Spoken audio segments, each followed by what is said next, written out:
కార్తీక మహాపురాణము 6వ అధ్యాయము దీపదాన విధి మహత్యం. ఓ రాజశ్రేష్ఠుడా, ఏ మానవుడు కార్తీక మాసము నెల రోజులు పరమేశ్వరుని శ్రీ మహావిష్ణువును పంచామృత స్నానం చేయించి కస్తూరి కలిపిన మంచి గంధపు నీటితో భక్తిగా పూజించునో అట్టి వానికి అశ్వమేధ యాగము చేసినంత పుణ్యము దక్కును. అటలనే ఏ మానవుడు కార్తీక మాసమంతయు దేవాలయమునందు దీపారాధన చేయునో వానికి కైవల్యము ప్రాప్తించును. దీపదానం చేయుట ఎటులైనా పైడి ప్రతి తానే స్వయముగా తీసి శుభ్రపరిచి ఒత్తులు చేయవలెను. వరిపిండితో కానీ గోధుమ పిండితో కానీ ప్రమిద వలె చేసి ఒత్తులు వేసి ఆవు నెయ్యి వేసి దీపం వెలిగించి ఆ ప్రమిదను బ్రాహ్మణునకు దానమియ్యవలెను. శక్తి కొలది దక్షిణ కూడా ఇవ్వవలెను. ఈ ప్రకారముగా కార్తీక మాసమందు ప్రతిదినము చేసి ఆఖరి రోజున వెండితో ప్రమిదను చేయించి బంగారంతో ఒత్తిని చేయించి ఆవు నెయ్యి నిండుగా పోసి వెనుక చేసిన ప్రకారముగా గోధుమ పిండితో ప్రమిదను చేసి ఆవు నెయ్యి పోసి దీపం వెలిగించి ఈ నెల రోజులు దానము చేసిన బ్రాహ్మణునికే ఇది కూడా దానం ఇచ్చిన ఎడల సకల ఐశ్వర్యములు కలుగుటియే కాక మోక్ష ప్రాప్తి కలుగును. దీపదానం చేయువారు ఇట్లా వచింపవలెను. శ్లోకం. సర్వజ్ఞానం ప్రదం దివ్యం సర్వసంతుప్త కావహం దీపదానం ప్రదాస్యామి శాంతిరస్తు సదా మమ అని స్తోత్రం చేసి దీపదానం చేయవలెను. దీని అర్థం ఏమనగా అన్ని విధముల జ్ఞానం కలుగచేయునదియును సకల సంపదలనిచ్చినది అగు ఈ దీపదానం చేయుచున్నాను, నాకు శాంతి కలుగుగాక అని అర్థము. ఈ విధముగా దీపదానము చేసిన తర్వాత బ్రాహ్మణ సమారాధన చేయవలెను. శక్తి లేని ఎడల 10 మంది బ్రాహ్మణులకైనను భోజనమిడి దక్షిణ తాంబూలములు ఇవ్వవలెను. ఈ విధముగా పురుషులు గాని స్త్రీలు గాని ఏ ఒక్కరూ చేసినను సిరి సంపదలు విద్యాభివృద్ధి ఆయుర్వృద్ధి కలిగి సుఖింతురు. దీనిని గురించి ఒక ఇతిహాసం కలదు, దాన్ని వివరించెదను ఆలకింపమని వశిష్ఠుడు జనకునితో ఇట్లు చెప్పసాగిను. లుబ్ధ వితంతువు స్వర్గమున కేగుట. పూర్వకాలమున ద్రవిడ దేశమునందొక గ్రామమున ఒక స్త్రీ కలదు. ఆమెకు పెండ్లి అయిన కొద్ది కాలమునకే భర్త చనిపోయెను. సంతానము గాని ఆఖరికి బంధువులు గాని లేరు.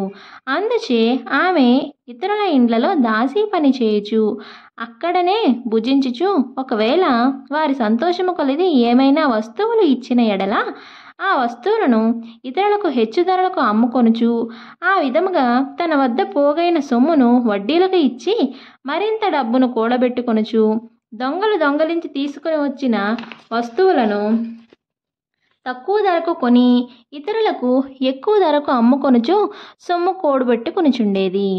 ఈ విధముగా కూడబెట్టిన ధనమును వడ్డీలకిస్తూ శ్రీమంతుల ఇండ్లలో దాసీ పనులు చేస్తూ తన మాటలతో వారిని మంచి చేసుకుని జీవించుచుండెను.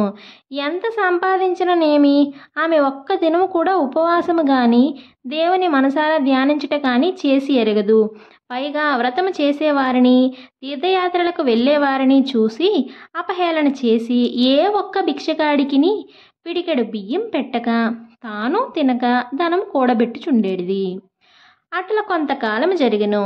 ఒక రోజున ఒక బ్రాహ్మణుడు శ్రీరంగంలోని శ్రీరంగనాయకులను సేవించుటకు బయలుదేరి మార్గమధ్యమున ఈ స్త్రీ ఉన్న గ్రామముకు వచ్చి ఆ దినమున అక్కడొక సత్రములో మజిలీ చేసెను. అతడు ఆ గ్రామంలోని మంచి చెడ్డలను తెలుసుకొని ఆ పిసినారి స్త్రీ సంగతి కూడా తెలుసుకొని ఆమె కడకు వెళ్ళి, అమ్మా, నా హితవచనము ఆలకింపుము. నీకు కోపం వచ్చినా సరే నేను చెప్పుచున్న మాటలను ఆలకింపుము. మన శరీరములు శాశ్వతము కావు, నీటి బుడగల వంటివి. ఏ క్షణంలో మృత్యువు మనలను తీసుకుని పోవనో ఎవ్వరూ చెప్పలేరు. పంచభూతములు సప్తధాతువులతో నిర్మించబడిన ఈ శరీరంలోని ప్రాణము జీవం పోగానే చర్మము మాంసము కుళ్ళి దుర్వాసన కొట్టి అసహ్యముగా తయారగును. అటువంటి ఈ శరీరాన్ని నీవు నిత్యమని భ్రమించుచున్నావు. అది జ్ఞానంతో కూడిన దురాలోచన. తల్లి, నీవు బాగా ఆలోచించుకొనుము. అగ్నిని చూచి మిడత దానిని తినేద్దామని భ్రమించి దగ్గరకు వెళ్ళి భస్మమగుచున్నది. అట్లనే మానవుడు కూడా ఈ తను శాశ్వతమని నమ్మి అంధకారంలో పడి నశించుచున్నాడు. కాన నా మాటలు ఆలకించి నీవు తినక ఇతరులకు పెట్టక అన్యాయముగా ఆర్జించిన ధనము ఇప్పుడైనా పేదలకు దాన ధర్మములు చేసి పుణ్యమును సంపాదించుకొనుము.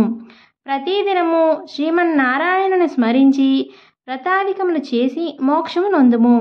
నీ పాప పరిహారార్థముగా వచ్చే కార్తీక మాసమంతయు ప్రాతకాలమున నదీ స్నానం ఆచరించి దాన ధర్మములు చేసి బ్రాహ్మణులకు భోజనం పెట్టినచో వచ్చే జన్మలో నీవు పుణ్యవతివై సకల సౌభాగ్యములు పొందగలవని ఉపదేశమిచ్చెను. ఆ వితంతువురాలు బ్రాహ్మణుడు చెప్పిన మాటలకు తన్మయురాలై మనస్సు మార్చుకొని నాటి నుండి దాన ధర్మములు చేయుచు కార్తీక మాస వ్రతం ఆచరించుటకు జన్మరాహిత్యమై మోక్షము నొందెను. కావున కార్తీక మాస వ్రతంలో అంత మహిత్యం ఉన్నది. షష్ఠాధ్యాయము 6వ రోజు పారాయణము సమాప్తము.